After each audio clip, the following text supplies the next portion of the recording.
Hi friends, ఈరోజు ఈ వీడియోలో నేనేం చేయబోతున్నాను అంటే ఇప్పటివరకు మనం రకరకాల క్యాండిల్ స్టిక్ ప్యాటర్న్స్ గురించి మనం చదువుకున్నాం. ఇప్పుడు అన్నిటినీ కలిపి ఒక చార్టులో ఐడెంటిఫై చేసి నిజంగా మనం చదువుకున్నది రియల్ చార్ట్లో జరుగుతుందా, అసలు ఎలా ఉంది అనే విషయాన్ని నేను మీకు ఇప్పుడు క్లియర్గా లైవ్ చార్ట్లో ఎక్స్ప్లెయిన్ చేయబోతున్నాను. అండ్ ఇక్కడ జరిగేది ఏంటంటే ఇప్పుడు ఒక్కొక్కళ్ళ పర్స్పెక్టివ్ ఒక్కోలా ఉంటుంది. ఇప్పుడు ఒక ప్యాటర్న్ ఐడియల్ కేసులో ఎలా ఉంటుందనేది మనం చదువుకున్నాం. సో మన ప్రాక్టికల్గా దిగినప్పుడు అంత పర్ఫెక్ట్గా రాకపోవచ్చు. అంటే హ్యామర్ అంటే పర్ఫెక్ట్గా ఎంత 1.5 టైమ్స్ విక్ ఉండాలి అండ్ ఎంత బాడీ ఉండాలని మనం చదువుకున్నాం. బట్ పర్ఫెక్ట్గా అలా ఉండకపోవచ్చు. బట్ వెన్ యూ రిలేటివ్గా కొంత ప్రాక్టికల్ రిలేటివ్గా చూసినప్పుడు మనకు అలా అనిపించాలన్నమాట. ఇది ఏం జరుగుతుందంటే ఒక్కొక్కళ్ళకి ఒక్కొక్కలా అనిపిస్తూ ఉంటుంది. ఇప్పుడు ఒక్కొక్కరికి ఒకటి హ్యామర్లా కనపడుతుంది, కొంతమందికి అది కనపడదు అనమాట. సో ఇట్ ఈజ్ ఏంటంటే కొంత వాళ్ళకున్న ఎక్స్పీరియన్స్ని బట్టి ఇది కొంత పర్స్పెక్టివ్ బేస్డ్గా ఉంటుంది. బట్ మనకేంటంటే జనరల్ గైడ్లైన్స్ ఉన్నాయి కదా, మనం క్యాండిల్ స్టిక్ ప్యాటర్న్స్ అంటే ఏంటనేది మనం దానికి మ్యాక్సిమం దానికి నియర్గా ఉండేలాగే మనం చూద్దాం. Okay, let's get started. ఇక్కడ నేను అశోక్ లేలాండ్కి సంబంధించినటువంటి చార్ట్ని ఇంక్లూడ్ చేశాను. సో ఇక్కడ నేను నెంబర్ 1తో రిప్రజెంట్ చేశాను చూడండి. అంతకుముందు ఉన్న చార్ట్కి అక్కడ మనకి బియరిష్ ఎంగల్ఫింగ్ ప్యాటర్న్ ఫామ్ అయింది నెంబర్ 1 దగ్గర. సో ఎవరైతే అటువంటి ప్యాటర్న్ని చూసిన వెంటనే ఇమీడియట్గా ఒక పర్సన్ షార్ట్ చేశారు అనుకుందాం ట్రేడ్. ఓకేనా. అలాగే నెక్స్ట్ నెంబర్ 2తో రిప్రజెంట్ చేశాను. మనకి 3 బ్లాక్ క్రోస్ అనే ప్యాటర్న్ అక్కడ మనకు కనపడింది. అంటే అది ఒక బియరిష్ కంటిన్యూషన్ ప్యాటర్న్, అంటే బియరిష్నెస్ కంటిన్యూ అవుతుందని మనకి okay, we're in the trade. So first point దగ్గర మనం ట్రేడ్ తీసుకున్నాం, సెకండ్ది కనిపించింది ఓకే బాగుంది, ఒక బేరిష్నెస్ ఉందని మనం అలాగే ట్రేడ్లో ఉన్నాం. నెక్స్ట్ మనకి చూసారు కదా, థర్డ్తో రిప్రజెంట్ చేశాను, మనకి అక్కడ హ్యామర్ కనపడింది. ఎప్పుడైతే మనకి హ్యామర్ ఫామ్ అయిందో మనం ఇమీడియట్గా we came out of the trade అనమాట. సో మనం 1 దగ్గర ఎంటర్ అయ్యాం అండ్ 3 దగ్గర మనం ట్రేడ్ని క్లోజ్ చేసాం. సో ఆబ్వియస్లీ మనకి ఇక్కడ ప్రాఫిట్ ఉంది. అండ్ అలాగే నెక్స్ట్ ట్రేడ్ ఎంట్రీ కోసం వెయిట్ చేస్తున్నప్పుడు నాకు 4th పాయింట్ దగ్గర ఏం జరిగిందో చూడండి. 4th పాయింట్ దగ్గర మనకు ట్వీజర్ బాటమ్ ఫామ్ అయింది, along with harami, bullish harami కూడా ఫామ్ అయింది. సో నేను 4th దగ్గర ట్రేడ్ ఎంటర్ అయ్యాను. ఎంటర్ అయిన ట్రేడ్ అలా కంటిన్యూ అయ్యి నెక్స్ట్ 5th దగ్గర చూసారా ఏం జరిగిందో, డార్క్ క్లౌడ్ కవర్ అనేది ఫామ్ అయింది. సో 5th దగ్గర నేను ఆబ్వియస్లీ ఏం చేయాలంటే నా ట్రేడ్ని క్లోజ్ చేయాలి. సో 4th దగ్గర ఎంటర్ అయిన 5th దగ్గర క్లోజ్ చేశాను. సో ప్రాఫిట్ అయితే వచ్చింది, బట్ స్మాల్ మార్జిన్లో ఖచ్చితంగా వచ్చింది. అండ్ నెక్స్ట్ అగైన్ నేను ట్రేడ్ ఎంట్రీ కోసం వెయిట్ చేస్తూ ఉన్నప్పుడు నాకు 6th దగ్గర చూసినట్లయితే నాకు బుల్లిష్ ఎంగల్ఫింగ్ ప్యాటర్న్ నాకు ఫామ్ అయింది 6th దగ్గర మీరు చూసినట్లయితే. సో నేను 6th దగ్గర ట్రేడ్ ఎంటర్ అయ్యాను.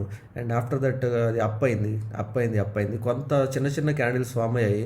నేను మీకు 7th రిప్రజెంట్ చేశాను. అక్కడ మనకి ట్వీజర్ బాటమ్ కూడా ఫామ్ అయింది. Tweezer bottom in up trend మనకి అది మంచి సిగ్నల్ ఇస్తుంది, ట్రెండ్ అప్ అవ్వబోతుందని సిగ్నల్ ఇచ్చింది. సో నేను 7th దగ్గర చూసిన తర్వాత కూడా ట్రేడ్ ఇన్లోనే ఉన్నాను, ఎందుకంటే నాకు ఎటువంటి రివర్సల్ సిగ్నల్ కనపడలేదు. సో అలా కంటిన్యూ అవుతూ ఉన్నప్పుడు నాకు 8th దగ్గర మీరు చూసినట్లయితే అక్కడ ఒక మనకి స్టార్ లాంటిది ఫామ్ అయింది అనమాట. అది ఏం స్టార్ మీకు చెప్పాను కదా నేను, it is evening star. So ఎప్పుడైతే నాకు ఒక ఈవినింగ్ స్టార్ కనపడిందో నేను 8th పాయింట్ దగ్గర ఇమీడియట్గా నా ట్రేడ్ని క్లోజ్ చేశాను. సో ఇక్కడ నా జర్నీ 0.6 నుంచి 0.8 వరకు వెళ్ళాను. అంటే నేను ఇక్కడ మంచి ప్రాఫిట్ని చేసుకున్నాను. నెక్స్ట్ అగైన్ నేను ట్రేడ్ ఎంట్రీ గురించి వెయిట్ చేస్తూ ఉన్నప్పుడు నాకు 0.9 దగ్గర మంచి ఎంట్రీ దొరికింది. అక్కడ నాకు హ్యామర్ ఫామ్ అయింది. ఎప్పుడైతే నాకు హ్యామర్ ఫామ్ అయిందో నేను ట్రేడ్లో ఎంటర్ అయ్యాను. సో 0.9 దగ్గర నేను ట్రేడ్ ఎంటర్ అయ్యాను లాంగ్.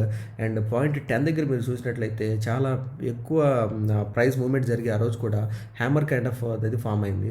సో నేను చాలా బుల్లిష్గా ఉన్నాను, ఎందుకంటే మళ్ళీ కూడా హ్యామర్ వంటికి ప్యాటర్న్ మనకు ఫామ్ అయింది కాబట్టి.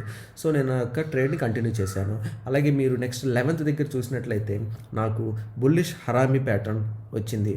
సో ఆబ్వియస్లీ నేను నా లాంగ్ని కంటిన్యూ చేస్తూ ఉన్నాను, ఎందుకంటే అక్కడ బుల్లిష్నెస్ని మనకి అది చూపిస్తుంది కాబట్టి. నెక్స్ట్ 11th దగ్గర ఉన్నటువంటి బుల్లిష్ హరామీతో నేను కంటిన్యూ చేసి, అలాగే మీకు 12th పాయింట్ దగ్గర చూసినట్లయితే కొంత డోజీ ఫామ్ ఇండికేషన్ వచ్చింది. అగ్రెసివ్ ట్రేడర్స్ కనుక ఉంటే ఖచ్చితంగా ఆ పాయింట్ దగ్గర ప్రాఫిట్స్ బుక్ చేసుకోవచ్చు. బట్ స్టిల్ కొంత ప్యాసివ్గా ఉండి ఓకే లెట్స్ సీ, ఎందుకంటే అది ఓన్లీ ఇండికేషనే కదా, నెక్స్ట్ మార్కెట్ పడిపోతుందని ఎటువంటి సిగ్నల్ లేదు కదా, లెట్స్ సీ అని వెయిట్ చేసేవాళ్ళు దే కెన్ కంటిన్యూ అనమాట. సో వాళ్ళు ట్రేడ్ని కంటిన్యూ చేస్తారు. సో అక్కడ 13 పాయింట్ దగ్గర ఇంకొక మనకి డోజీ ఫామ్ అయింది. సో అది ఒక డ్రాగన్ ఫ్లై డోజీలా ఉంది. సో ఎప్పుడైతే ఆ డోజీని చూసినప్పుడు కూడా కొంతమంది ట్రేడ్ అవుట్ అవ్వచ్చు, ఇన్ అవ్వచ్చు, ఇట్స్ పర్స్పెక్టివ్ అనమాట. సో అది కూడా మనకి ఎటువంటి ట్రేడ్ రివర్సల్ సిగ్నల్ని కూడా ఇవ్వలేదు కాబట్టి మనం ట్రేడ్ కంటిన్యూ చేద్దాం అనుకుందాం. సో నెక్స్ట్ మనకి ఏం జరిగిందంటే 14 దగ్గర చూసినట్లయితే మనకి ఇది కొంత మోడిఫికేషన్ ఆఫ్ బేరిష్ ఎంగల్ఫింగ్ ప్యాటర్న్లా అనిపిస్తుంది. సో ఎప్పుడైతే దీన్ని అలా ఫీల్ అయిన వాళ్ళు ఖచ్చితంగా అక్కడ ట్రేడ్ నుంచి ఎగ్జిట్ అవుతారు. సో మనం .9 నుంచి .14 వరకు ట్రేడ్ని రైడ్ చేసాము అండ్ చాలా హ్యూజ్ ప్రాఫిట్ని ఖచ్చితంగా దీని నుంచి మనం గెయిన్ చేసి ఉండొచ్చు. అండ్ నెక్స్ట్ మళ్ళీ ట్రేడ్ ఎంట్రీ గురించి వెయిట్ చేస్తున్నప్పుడు నాకు .15 దగ్గర మనకి ఒక మార్నింగ్ స్టార్ ఐడెంటిఫై అయింది. ఎప్పుడైతే నాకు అది ఐడెంటిఫై అయిందో నేను అక్కడ ట్రేడ్ ఎంటర్ అయ్యాను. అలాగే నాకు అగైన్ 16 దగ్గర ఒక హ్యామర్ ఐడెంటిఫై అయింది. ఇది ఆబ్వియస్లీ బుల్లిష్నెస్ని రిప్రజెంట్ చేస్తుంది. సో నేను ట్రేడ్లోనే ఉన్నాను. అండ్ అలాగే .17 దగ్గర మీరు చూసినట్టయితే tweezer bottom with harami form అయింది.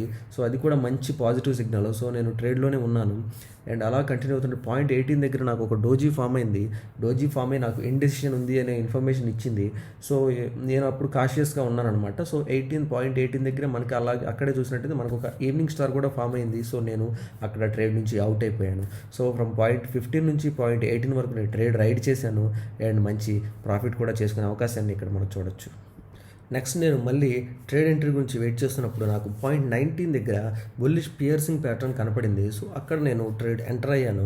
అండ్ అలాగే మీ నెక్స్ట్ అలా ట్రేడ్ కంటిన్యూ అవుతున్నప్పుడు .20 దగ్గర మీరు చూసినట్లయితే అక్కడ బియరిష్ ఎంగల్ఫింగ్ ప్యాటర్న్ ఫామ్ అయ్యేసరికి నేను అక్కడ ట్రేడ్ నుంచి అవుట్ అయ్యాను. సో ఇక్కడ మీరు చూసినట్లయితే 19 to 20 పాజిటివ్ అప్ మూవ్ మనకి కనబడుతుంది. అండ్ ఈ నేను రిప్రజెంట్ చేసి నేను చెప్తున్నవన్నీ కూడా ఇట్స్ పర్స్పెక్టివ్ బేస్డ్. ఖచ్చితంగా మీకు ఇదే చార్ట్ వేరేలా కనపడవచ్చు, ఒక్కొక్క ప్యాటర్న్ వేరేలా కనపడవచ్చు. బట్ ఐడియాలిటీకి దగ్గరగా ఉండేలాగా మనం చూడడం ఎప్పుడు కూడా ఇంపార్టెంట్. అండ్ నెక్స్ట్ మనం ఇంకొక చార్ట్ను కూడా అనలైజ్ చేయడానికి ట్రై చేద్దాం.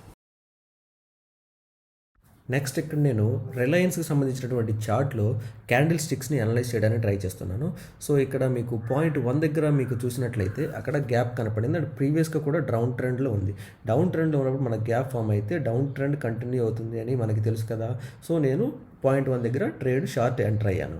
అండ్ .2 దగ్గర మీకు చూసినట్లయితే ఇక్కడ బుల్లిష్ ఎంగల్ఫింగ్ ప్యాటర్న్ నాకు ఫామ్ అయింది. సో ఇమీడియట్లీ అది స్ట్రాంగ్ రివర్సల్ సిగ్నల్గా నేను ఫీల్ అయ్యి నా ట్రేడ్ని క్లోజ్ చేస్తాను. అండ్ ఫ్రమ్ .1 to 2 నేను ఖచ్చితంగా కొంచెం ప్రాఫిట్ని అయితే చేసుకునే అవకాశం ఖచ్చితంగా ఉంది. నెక్స్ట్ ట్రేడ్ ఎంట్రీ కోసం ఎదురు చూస్తున్నప్పుడు నాకు .3 దగ్గర మంచి డోజీ ఫామ్ అయింది. నేను అది ఖచ్చితంగా బాటమ్ అయి ఉండొచ్చు అని వెయిట్ చేస్తూ ఉన్నాను ట్రేడ్ ఎంట్రీ కోసం. నెక్స్ట్ ఇమీడియట్గా నాకు .4 దగ్గర ఏం జరిగింది, ఇది కొంత మోడిఫైడ్ వర్షన్ ఆఫ్ మార్నింగ్ స్టార్లా ఉంది. సో ఎప్పుడైతే నేను దాన్ని చూశానో నేను ఇమీడియట్గా ట్రేడ్ 4th పాయింట్ దగ్గర ఎంటర్ అయ్యాను. ఎంటర్ అయ్యి అలాగ వెయిట్ చేస్తూ ఉన్నప్పుడు నాకు .5 దగ్గర మీరు చూసినట్లయితే మళ్ళీ గ్యాప్ ఫామ్ అయింది. ఎప్పుడైతే నాకు అప్ ట్రెండ్లో గ్యాప్ ఫామ్ అయింది, నేను అప్ ట్రెండ్ ఎంత స్ట్రాంగ్గా ఉందో అని ఎంతో సంతోషంతో అలా వెయిట్ చేస్తూ ఉన్నాను. సో గ్యాప్స్ అనేవి మనకి రెస్టింగ్ కదా, సో నేను రెస్ట్ తీసుకుంటూ వెయిట్ చేస్తూ ఉన్నాను. నెక్స్ట్ అలా మార్కెట్ అప్ అయింది. మార్కెట్ అప్ అయి .6 దగ్గర మీరు చూసినట్లయితే ఇట్ ఈస్ కాల్డ్ ఆ షూటింగ్ స్టార్ మనకి ఫామ్ అయింది. సో ఎప్పుడైతే నాకు ఆ షూటింగ్ స్టార్ నేను చూశానో ఇమీడియట్గా నేను ట్రేడ్ని క్లోజ్ చేశాను. సో ఫ్రమ్ .4 నుంచి .6 వరకు నేను మంచి ప్రాఫిట్ని అయితే గెలుచుకునే అవకాశాన్ని ఖచ్చితంగా అక్కడ మనకు కనబడుతుంది. సో నెక్స్ట్ మళ్ళీ ట్రేడ్ ఎంట్రీ కోసం ఎదురు చూస్తున్నప్పుడు నాకు .7 దగ్గర ఒక బుల్లిష్ హరాబీ ప్యాటర్న్ నాకు ఐడెంటిఫై అయింది. ఎప్పుడైతే .7 దగ్గర నాకు ఐడెంటిఫై అయిందో నేను ఇమీడియట్గా ట్రేడ్ తీసుకుంటాను. సో తీసుకున్న వెంటనే నెక్స్ట్ అలా వెయిట్ చేస్తున్నప్పుడు .8 దగ్గర నాకు బియరిష్ ఎంగల్ఫింగ్ ప్యాటర్న్ నాకు కనపడడంతో నేను నా ట్రేడ్ని .8 దగ్గర క్లోజ్ చేస్తాను. సో .7 నుంచి .8 వరకు కూడా మంచి ట్రేడింగ్ అవకాశం మనకి కనబడుతుంది. నెక్స్ట్ మళ్ళీ వెయిట్ చేస్తున్నప్పుడు .9 దగ్గర మనకి ఒక బుల్లిష్ ఎంగల్ఫింగ్ ప్యాటర్న్ ఫామ్ అవడంతో మనం ట్రేడ్ ఎంటర్ అవ్వడానికి మంచి అవకాశం మనకి అక్కడ కనబడింది. సో ఇమీడియట్గా 9 నుంచి అలా మార్కెట్ ఎంటర్ అయిన తర్వాత అలా కంటిన్యూ అయ్యి మనకి 10 దగ్గర చూడండి ఎంత ఇండెసిసివ్గా ఉందో మార్కెట్. చాలా చిన్న చిన్న క్యాండిల్స్ ఫామ్ అయ్యాయి. సో అది మన ఇష్టం అనమాట, కొంత పర్స్పెక్టివ్ మీద ఉంటుంది. సో సపోజ్ మనం ట్రేడ్ ఎగ్జిట్ అవ్వలేదు అనుకుందాం. నెక్స్ట్ వచ్చేసి .11 దగ్గర మనకి బుల్లిష్ హరామీ ఫామ్ అవడంతో సో .9 దగ్గర మనం బుల్లిష్నెస్ని ఎక్స్పెక్ట్ చేసాం. మనకి .11 దగ్గర బుల్లిష్నెస్ ఇంకా కన్ఫర్మ్ అయింది. సో నేను ఇంకా ట్రేడ్లోనే ఉన్నాను. ఎప్పుడైతే .12 దగ్గర నాకు డార్క్ క్లౌడ్ కవర్ కనిపించిందో దానిని అక్కడ నేను క్లోజ్ చేశాను నా ట్రేడ్ని. సో ఫ్రమ్ .9 నుంచి .12 వరకు మంచి ట్రేడింగ్ ఆపర్చునిటీ మనకు అక్కడ కనబడుతూ ఉంది. సో నెక్స్ట్ మళ్ళీ ట్రేడ్ గురించి వెయిట్ చేస్తున్నప్పుడు ఇమీడియట్గా .13 దగ్గర నాకు బుల్లిష్ హరామీ ఫామ్ అయింది. మీరు చూసినట్లయితే అక్కడ ట్రేడ్ ఎంటర్ అవ్వడానికి మంచి అవకాశం వచ్చింది. సో అక్కడ నుంచి ట్రేడ్లో ఉన్నప్పుడు అక్కడ మీకు .14 దగ్గర మీరు చూసినట్లయితే బియరిష్ ఎంగల్ఫింగ్ ప్యాటర్న్ ఫామ్ అయిపోయింది. సో ఎప్పుడైతే 40 దగ్గర అది నేను చూసాను ఇమీడియట్గా నా ట్రేడ్ని క్లోజ్ చేస్తాను. అలా .13 నుంచి 14 వరకు కూడా మంచి ట్రేడింగ్ ఆపర్చునిటీ మనకి కనబడుతుంది. ఈ విధంగా మనం క్యాండిల్ స్టిక్స్ని అనలైజ్ చేసి మన ట్రేడింగ్ని ఖచ్చితంగా ఇంప్రూవ్ చేసుకోవడానికి అవకాశం ఉంది.